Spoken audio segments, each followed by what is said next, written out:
La 3e année après ma mort, mes parents sont enfin apparus à l'internat, ce lieu qui a un jour emprisonné ma jeunesse. Mais ils ne sont pas venus par nostalgie, mais parce que la maladie rénale de mon frère s'est aggravée et qu'ils avaient besoin d'un rein pour une transplantation. Ils apportaient avec eux un accord de don d'organes, mais ils n'ont trouvé aucune trace de moi. La professeure, debout à côté, a souri froidement. L'orphelin n'a plus personne pour s'occuper de lui. Il venait à peine d'entrer malade, avec un cancer gastrique en phase terminale.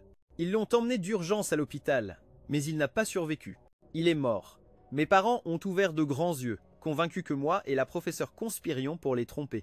Nous allons leur montrer, dites-lui cela, ont-ils ordonné. S'il n'apparaît pas dans 3 jours, nous le déshériterons. Il ne recevra pas un centime de plus pour sa subsistance. La professeure a froncé les sourcils. Quelle subsistance! Sur sa carte, il n'y avait jamais eu un centime. Ma mère, furieuse, a donné un coup de pied à la porte de la chambre. À l'intérieur, il ne restait qu'un espace vide. Le lit dans le coin, celui qui était le mien, était couvert de poussière, faisant tousser quiconque entrait. Elle, nerveuse, a écarté mon frère pour qu'il ne franchisse pas le seuil. Ne laisse pas la malchance de ce comète te contaminer. La responsable de l'internat, attirée par le tumulte, s'est approchée, mécontente. Vous ne vous êtes pas trompé de personne? Il ne reste ici qu'un orphelin, pas un enfant sans père ni mère. Ma mère a levé les sourcils et a souri avec mépris. C'est un mensonge, il doit sûrement traîner quelque part. Non, il ne revient même pas à la chambre, a renchéri mon père. S'il n'était pas malade, je ne le chercherais même pas. Quelle honte! La responsable est restée silencieuse un instant avant de dire doucement « Ce garçon n'était pas en train de traîner ». Il est entré déjà atteint d'un cancer, un cancer gastrique en phase terminale, sans argent pour se soigner, et il est mort il y a 3 ans. Ils sont restés immobiles pendant 1 seconde, puis on rit avec mépris. Allez, arrêtez les blagues, il était fort comme un taureau. Comment aurait-il pu avoir un cancer terminal? Combien vous a-t-il payé pour nous tromper? Mon père lui a mis quelques billets dans la main. Peu importe où il est mort, transmets-lui ceci. S'il n'apparaît pas dans 3 jours, nous le déshériterons. Nous ne lui donnerons pas un centime de plus. La responsable a secoué la tête avec tristesse. Ce garçon n'a jamais dépensé un centime pour sa subsistance. Sur sa carte, il n'y avait rien, il n'a même pas pu acheter l'analgésique le moins cher. Au final, il est mort dans la douleur, appelant encore papa, maman. C'était vrai. Avant de mourir, il avait déjà épuisé mon cœur et mon souffle. Après la mort, je suis devenu une âme errante, un esprit sans maison. Les mots de la responsable, la vérité, n'ont pas ému mes parents. Ils se sont juste empressés de ramener mon frère à l'hôpital, de mobiliser tous leurs contacts pour trouver un rein, juste pour prolonger sa vie. S'ils m'avaient accordé ne serait-ce qu'un 10e de cette attention, avec un simple geste, ils auraient pu vérifier mon certificat de décès, mais ils ne voulaient même pas passer une demi-journée à chercher leur fils ingrat. Ce fut le plus grand sacrifice qu'ils purent faire. Mon frère, la prunelle de leurs yeux, recevait toutes les attentions, tandis que moi, la 2e fille non désirée, j'étais le comète qui apportait malchance. C'est pourquoi je devais accepter ce favoritisme. 3 ans auparavant, j'avais été admise dans un prestigieux lycée grâce à mes excellentes notes. À ce moment-là, il semblait que mes parents s'intéressaient un peu plus à moi. Non, je n'ai pas eu le temps de me réjouir longtemps lorsque mon frère a eu un accident. Il est tombé dans les escaliers pendant ma fête d'anniversaire et s'est fracturé les 2 jambes. Il s'est blotti dans les bras de maman, pleurant avec un éclat rusé dans les yeux. Mes parents furieux ont immédiatement annulé mon inscription et m'ont jeté à l'internat, tandis que mon frère, avec valeur, ils ne se sont pas éloignés de lui un instant jusqu'à l'inscription. J'ai dû le faire seul. En m'inscrivant, la professeure a appelé maintes fois mes parents, mais personne n'a répondu. Un demi-jour plus tard, ma mère a répondu avec agacement. Mon fils a besoin de repos après l'opération, arrêtez de déranger. Je n'ai qu'un fils, Didier. Je ne connais pas de Mathieu, et elle a raccroché. Les professeurs m'ont regardé avec compassion et ont noté dans le dossier, sans père ni mère. Moi, avec les larmes aux yeux, j'ai essayé de passer la carte pour payer l'inscription. Mais la voie électronique a sonné froidement, solde insuffisant. Sans argent et sans soins, j'ai travaillé dur partout jusqu'à réunir l'inscription. Mais mon corps, après tant de temps à mal manger, a commencé à donner des signes d'alarme. Mon cancer gastrique en phase terminale nécessitait beaucoup d'argent pour se soigner, mais mes appels à mes parents n'ont jamais été répondus. Je me suis recroquevillé dans un coin de l'hôpital, tremblant de douleur jusqu'aux os. J'avais encore de l'espoir, mes parents viendraient, je pouvais encore être sauvé. Dans cette attente interminable, la douleur me dévorait. Les nerfs, la mort, est venue en silence. Je suis morte dans une salle commune, sans personne pour me regarder, sans personne à mes côtés, tandis que mon frère profitait d'une chambre VEP. Des médecins revenaient périodiquement pour demander, conseillant à mes parents de me prêter plus d'attention. Le frère cadet ne t'a pas encore pardonné, demandait-il. Lui, avec les yeux rouges et la voix tremblante de ressentiment, disait « C'est ma faute si mon frère cadet ressent de la jalousie. Je ne peux pas lui en vouloir, il m'a poussé dans les escaliers il y a 3 ans. » Mon père, dévasté par la douleur, disait « Ce gamin t'a maltraité et tu excuses quand même. Vraiment, tu es trop sensé. Didier, ne t'inquiète pas, papa et maman trouveront ce gamin insolent et le forceront à donner un rein. 3 jours se sont écoulés et bien sûr ils n'ont trouvé aucune trace de moi. Furieux, ils sont retournés à l'école. Ma mère, désespérée, frappait le sol du pied. La maladie rénale de mon fils empire, nous ne pouvons plus attendre. Combien Mathieu vous a-t-il payé? Je vous paierai le double, le triple. Les professeurs, mal à l'aise, s'efforçaient d'expliquer. Enfin, quelqu'un a frappé la table, c'était Madame Maria, ma tutrice. Vous l'avez vous-même jeté, c'était sans vous soucier, sans regarder en arrière. Maintenant, vous venez faire du scandale à l'école. Retournez à l'hôpital et vérifiez son dossier médical. J'ai toujours souffert de douleurs d'estomac. Mon dossier médical notait chaque étape, de la gastrite au cancer. Je l'avais moi-même remis avec soin à mes parents, espérant qu'ils m'emmèneraient dans un grand hôpital, mais ils ont découvert que les pilules que je prenais pour la douleur étaient des vitamines. Mon frère, blotti dans les bras de mon père, murmura. Mon frère cadet voulait juste attirer l'attention. C'est pourquoi il prenait des vitamines, faisant semblant d'être malade. Ils l'ont embrassé sans même me regarder, ont déchiré mon dossier médical et me l'ont jeté au visage. Si jeune et déjà à mentir avec ces choses fausses, tu veux tromper tout le monde. Nous nous désengageons de toi pour toujours. Depuis ce jour, je n'ai plus osé leur parler de mes douleurs d'estomac. Quand Madame Maria était sur le point d'appeler la sécurité, mes parents, mal à l'aise, se sont retirés. Le couloir de l'hôpital est resté silencieux, juste un léger bruit. Didier dormait paisiblement. Au chevet, il y avait un petit gâteau avec une carte écrite à la main « Merci papa et maman. Ces jours de maladie, je vous ai beaucoup dérangé. » En voyant que leur fils bien-aimé, encore malade, n'oubliez pas de leur préparer une surprise. La rage dans le cœur de mes parents s'est immédiatement évaporée. Ma mère s'est essuyé les larmes. Didier reste le plus attentionné, mon père acquiesça. Pas comme ce comète de malchance Mathieu qui, depuis sa naissance, ne nous a donné un seul jour de tranquillité. Son frère est malade et lui disparaît si tranquillement. Ses yeux dégageaient du mépris, mais il ne pouvait s'empêcher de se souvenir de l'avertissement de la professeure. Aujourd'hui même, aller à l'hôpital vérifier son dossier médical. Pour consulter mon dossier, ils avaient besoin d'un document de tutelle, mais 3 ans auparavant, ils m'avaient déjà expulsé de la maison, changeant l'enregistrement familial pour 3 personnes. Ma mère fouillait partout en maudissant. Où est le certificat de naissance de Mathieu? Mon père ne le trouvait pas. Tu l'as jeté il y a longtemps. Lui, se bouchant le nez, a donné un coup de pied à la porte de ma chambre. La pièce était remplie de bric-à-brac, elle était devenue un entrepôt. Ils ont fouillé brusquement dans le tiroir de la table de nuit. Ils n'ont trouvé les papiers qu'ils cherchaient, juste un journal. À ce moment-là, le téléphone de ma mère a sonné brusquement. C'était l'hôpital. Didier était dans un état grave, dans le coma. Ils ont jeté le journal dans le désordre et ont couru à l'hôpital. Dans la chambre, il n'y avait aucune trace de mon frère. Allaitant, ils sont arrivés au bloc opératoire et ce n'est qu'en trouvant le médecin qu'ils ont su que la situation était stable. Ils l'avaient sauvé à temps, il n'était plus en danger, il avait juste besoin de quelques jours d'observation. Aujourd'hui, le médecin les a avertis avec inquiétude. Cherchez rapidement un rein compatible. Mon père a hoché la tête comme un automate et, en cachette, Mathieu a envoyé plus d'enveloppes rouges au détective privé. Trouvez Mathieu, quel qu'en soit le coût. Le lendemain, ils n'ont pas attendu de nouvelles des détectives, mais la visite inattendue de Madame Maria avec une épaisse pile de documents. Cessez vos recherches. Voici le dossier médical de Mathieu que j'ai ordonné. Comprenant le certificat de décès, moi, suspendu dans les airs, je regardais en silence la réaction de mes parents. Le certificat avait le tampon rouge de l'hôpital, il était impossible de le falsifier, la preuve était irréfutable. Après un instant de silence, mon père a dit « Impossible, impossible ». Il a déchiré le papier et l'a jeté au visage de Maria. Vous et Mathieu avez été des escrocs depuis le début. Avant, vous avez utilisé des dossiers falsifiés pour tromper. Maintenant, vous osez même falsifier un certificat de décès. La fonction, une fois arrivée à ce point, préférait croire que j'étais capable de déplacer ciel et terre avec la professeure pour les tromper plutôt que d'accepter que j'étais vraiment morte malade. Regardez ceci, les yeux de mon père brillaient de satisfaction. Il a montré son téléphone à Maria. Ce sont des messages de débit de la carte bancaire où j'envoie de l'argent à Mathieu. Un mort peut-il dépenser de l'argent? Maria est restée paralysée, reculant en titubant. Mon esprit est aussi resté stupéfait, regardant l'écran du téléphone. Je voyais enfin clairement les 4 derniers chiffres de la carte bancaire. À ce moment-là, j'ai reçu ce message. La carte à laquelle mon père envoyait de l'argent n'était pas la mienne, d'où le fait qu'il ne croyait pas que j'étais morte. D'où le fait que je n'ai jamais reçu un centime de subsistance. Ce n'est pas possible, balbutia Maria. J'ai payé les factures de l'hôpital. La carte de lui, ma mère a presque interrompu avec mépris. Vous êtes tombé dans son piège. Transmettez-lui ceci à Mathieu, cette fois son mensonge est allé trop loin. Nous allons fermer la carte immédiatement. S'il veut se racheter, qu'il revienne et donne son rein à Didier. Les infirmières ont sorti mon frère de la salle d'observation. Mes parents ont immédiatement couru vers lui sans se soucier de rien d'autre. Maria s'est approchée rapidement. J'étais allongé sur le lit. Mon frère avait passé la nuit dans le coma. Ils aussi, avec des cernes sombres, n'avaient pas fermé l'œil. Ils aimaient vraiment leur fils.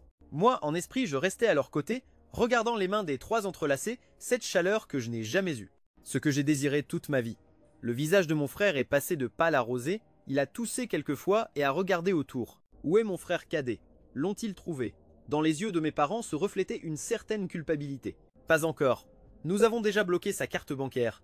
Nous pensons qu'il viendra nous supplier dans quelques jours. En entendant dire bloquer la carte, mon frère a soudainement sursauté. D'une voix tremblante, non, non, non, s'il vous plaît. Mon frère cadet là dehors n'a pas non plus la vie facile. Papa, maman, ne lui bloquez pas la carte. Maman a doucement caressé les cheveux ébouriffés de Didier, l'aidant tendrement à se reposer. Sa voix était aussi douce que la rosée du matin. Maman sait que tu es bon, mais maintenant la santé est la plus importante. Ne parle plus en faveur de Mathieu. La carte bancaire est gelée depuis des jours, mais mes parents n'avaient toujours pas de nouvelles de moi. Jusqu'à ce qu'un jour un détective privé les conduise à un endroit, le dépôt de cendres du crématorium. C'est là qu'ils ont trouvé Mathieu. Il avait été gravement malade et était mort il y a 3 ans. Le corps est resté sans être réclamé. Et après la crémation, il a été gardé par le personnel du lieu. Papa est resté paralysé en silence longtemps. Maman, maman, avec les yeux pleins de larmes, il tenait tremblant l'urne, abasourdi. Je ne crois pas qu'il soit mort. Si vraiment il était mort, alors comment le rein de son frère? Mon âme est restée rigide, les coins de mes lèvres se sont levés dans un sourire amer. Donc je suis morte. Leur plus grande réaction n'était pas la douleur, mais l'inquiétude pour mon frère. Ils n'avaient plus le temps de pleurer pour moi. Ils recevaient des appels de l'hôpital pensant que mon frère était gravement malade. Ils n'avaient pas la tête à s'inquiéter pour mon urne froide. Ils l'ont laissé de côté avec indifférence. Est-ce que quelque chose est arrivé à Didier? N'y avait-il pas quelqu'un qui causait des problèmes dans sa chambre? Dans la salle, un homme entouré de gardes de sécurité ne cessait de maudire avec des grossièretés. Didier était tellement effrayé qu'il s'est caché sous la couverture, n'osant pas montrer son visage. En voyant ses parents, il devenait encore plus nerveux. Et malgré le fait de tousser jusqu'à devenir rouge, il a crié « Vite, sortez-le d'ici !» L'homme a craché au sol, a poussé les gardes et a pointé directement mon frère. « Tu es un traître. » Nous avions convenu que, tant que je changerais le médicament pour l'estomac de ton frère en vitamines, tu m'enverrais de l'argent chaque mois sur la carte bancaire. Pourquoi est-elle maintenant gelée? Papa a presque vacillé. Des vitamines? Pourquoi cette carte est-elle entre les mains de cet homme? Mais la police était déjà à la porte, et avant qu'il ne puisse hésiter, il a confessé, Didier me l'a donné. Il m'a dit qu'il m'enverrait de l'argent chaque mois, que je dépenserais ce que je voulais. Et pour les vitamines. Une vérité qu'il n'avait jamais reconnue, ni n'osait reconnaître, commençait à émerger. Cet homme était propriétaire d'une petite pharmacie, au rez-de-chaussée. Avant, quand j'avais mal à l'estomac et que je n'avais pas d'argent, je pouvais seulement lui acheter des médicaments bon marché. Les médicaments n'étaient pas efficaces. Je pensais qu'en voulant économiser, je m'étais nui. Ensuite, mes parents ont découvert des vitamines dans les analgésiques. Mon cœur s'est rempli de soupçons. Je soupçonnais mon frère, mes parents, mais jamais la provenance des médicaments. D'où le fait que ma gastrite empirait de plus en plus. Mes parents regardaient stupéfaits l'homme pendant que la police l'emmenait. Et puis regardaient mon frère qui pleurait dans le lit. Papa, maman, ce n'est pas ça. Mathieu a dû le soudoyer pour me diffamer. Didier, les yeux remplis de larmes, s'accrochait aux manches de ses parents, indigné au plus haut point, toussant fortement. Auparavant, mes parents auraient couru pour le consoler, mais maintenant ils restaient assis, le regard vide, comme s'ils avaient vieilli de 10 ans en un instant. Ils sont retournés à mon école et se sont arrêtés devant la porte de la chambre. La poussière était toujours là. Cette fois, ils n'avaient pas un visage méprisant, mais avancèrent silencieusement, ouvrirent doucement le cadenas du vieux sac à dos à côté du lit. À l'intérieur, en plus de livres rangés, il y avait une éponge à vaisselle enveloppée dans du plastique et un tablier taché de graisse. Maman a caressé le sac à dos, les larmes tombant comme la pluie. Papa l'a serré fort, comme s'il espérait sentir la chaleur de son fils d'il y a 3 ans à travers ce vieux sac à dos. Les larmes des deux ne cessaient de couler. Leurs cheveux noirs étaient devenus gris du jour au lendemain. Le désespoir d'aujourd'hui pour eux n'est rien comparé à ma douleur de l'époque. Quand je suis entré à l'hôpital, j'étais en os. Seule Madame Maria s'est montrée compatissante envers moi, me payant de sa poche les injections pour la douleur. Mais le médicament avait un effet limité, et la douleur était infinie. Ça faisait tellement mal que je pouvais juste me recroquiller et pleurer. Autour de moi, les rires et les bavardages des autres familles me rappelaient sans cesse que j'étais une solitaire, un maudit comète, abandonné par mes parents. Je me suis retiré le sérum plusieurs fois, forçant la chef des infirmières à venir en personne, mais en me voyant, elle rougissait aussi. N'aie pas peur, tes parents ne sont pas ici, mais moi et les autres infirmières pouvons être tes mères. À ce moment-là, ma conscience était floue, j'entendais juste qu'elle disait que c'était ma mère, Maman, je me suis trompé. Maman, ne me laisse pas. Une main chaude sur mon corps froid et maigre, des caresses douces. Je suis là, maman est avec toi. Une longue berceuse résonnait. Je me suis plongé dans un rêve. J'ai eu un rêve heureux duquel je n'osais sortir. Et depuis ce jour, je ne me suis jamais réveillé. Mes parents ont été conduits dans la salle où j'avais été avant de mourir. L'air de la chambre était glacial, tout comme il y a 3 ans.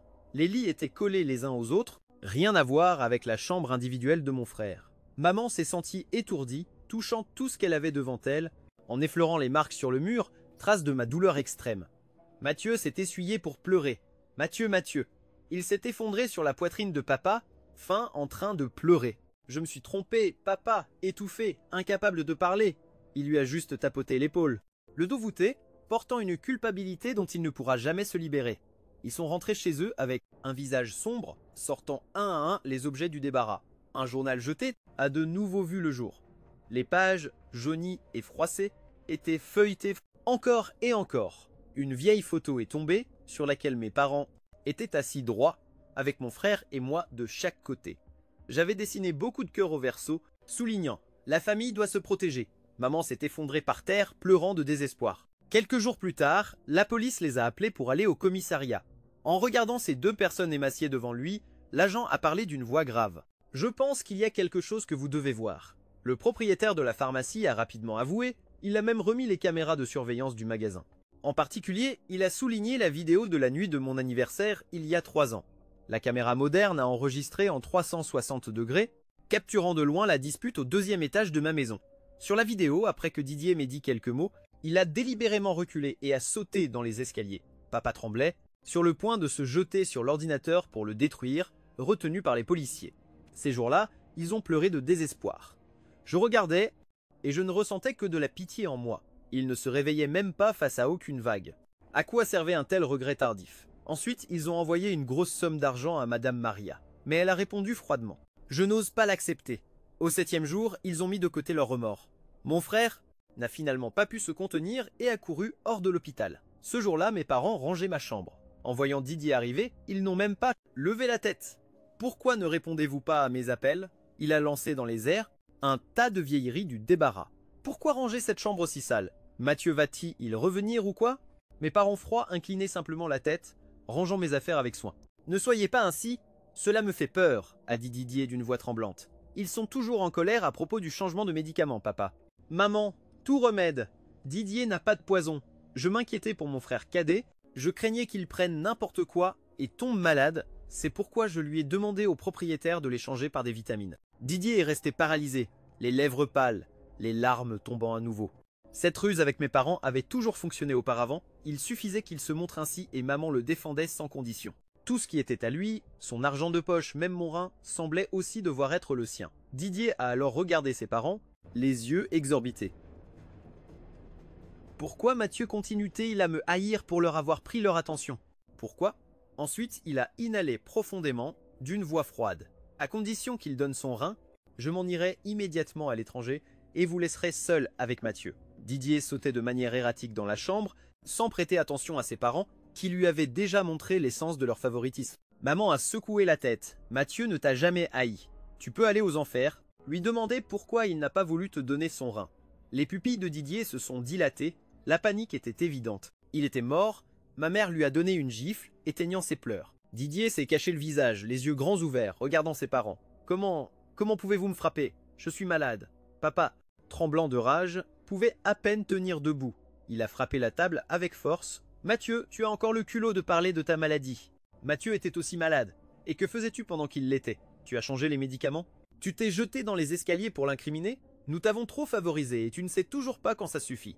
Didier, la tête haute, a crié « Un favoritisme fou ! Si vraiment vous m'aviez favorisé, vous ne l'auriez pas eu lui. Je lui ai changé les médicaments, mais vous, que faisiez-vous? Vous l'avez chassé de la maison et l'avez abandonné. Au final, vous dites que je ne sais pas me contenter, que je l'ai détruit. Même si je suis le coupable, vous êtes complice. Les mots de Didier ont fait rougir mes parents. Ils ont baissé la tête en silence longtemps. Enfin, papa a rompu le silence. Retourne à l'hôpital, nous ne voulons plus te voir. Didier, sans espoir de vivre, s'est rapidement effondré.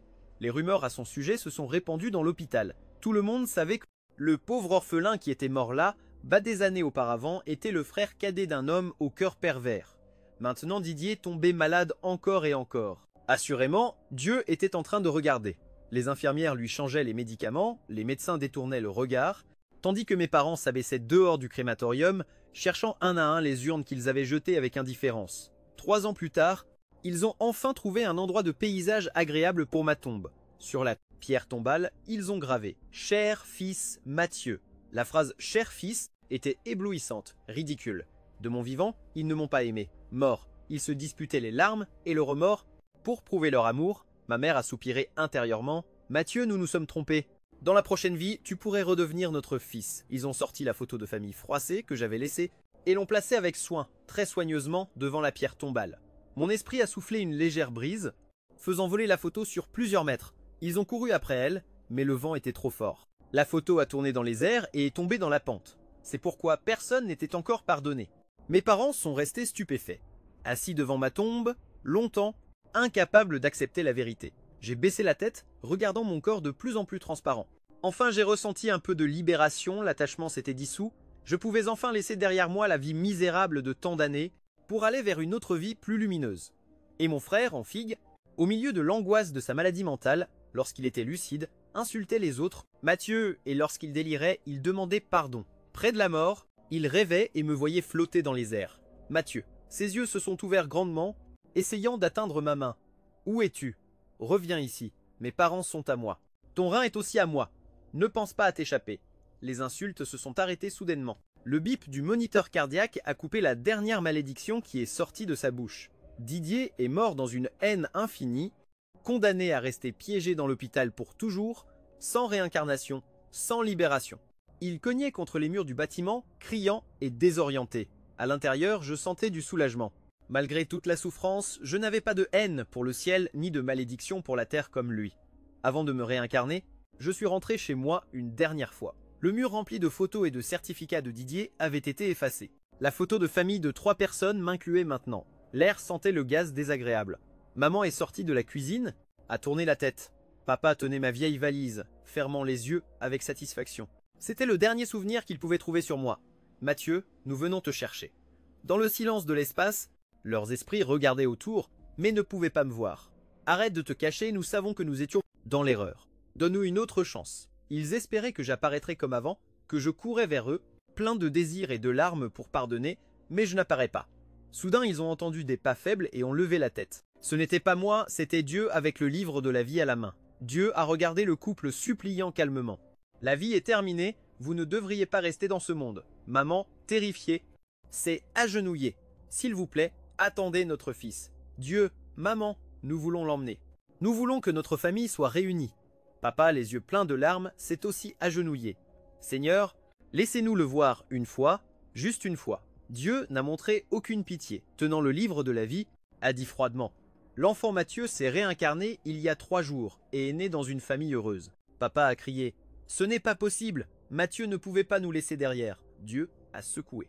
La tête, Mathieu vous a toujours attendu, mais vous avez toujours voulu l'éloigner. Finalement, il s'est effondré, se couvrant soudainement le visage. Au final, Mathieu ne nous attend plus. Dieu a fermé le livre de la vie. Vous avez perdu toute sa vie, vous ne le reverrez jamais, ni dans des milliers ni dans des millions d'années. Maman a tremblé. Mathieu va bien maintenant. Dieu s'est arrêté, regardant vers un coin éclairé. Dans son nouveau foyer, il a des parents qu'il aime, des frères qui s'entendent bien. Il n'a plus besoin de supporter ni de souffrir. Souffrir, maman a éclaté en larmes. Papa a baissé la tête, se blâmant. Nous aurions dû être le soutien le plus fort pour lui, mais nous sommes devenus sa plus grande douleur pendant qu'il vivait. Dieu a agité la main et le chemin de la réincarnation s'est ouvert. Leurs figures ont été emportées par le vent. Le dernier moment a été de pleurs et de cris avec mon nom, forcés de monter sur le chemin de l'enfer, sans possibilité de revenir. Je me trouvais devant la porte de lumière, regardant silencieusement comment leurs figures se désintégraient dans la brume. Je n'ai pas regardé en arrière, sans rancœur.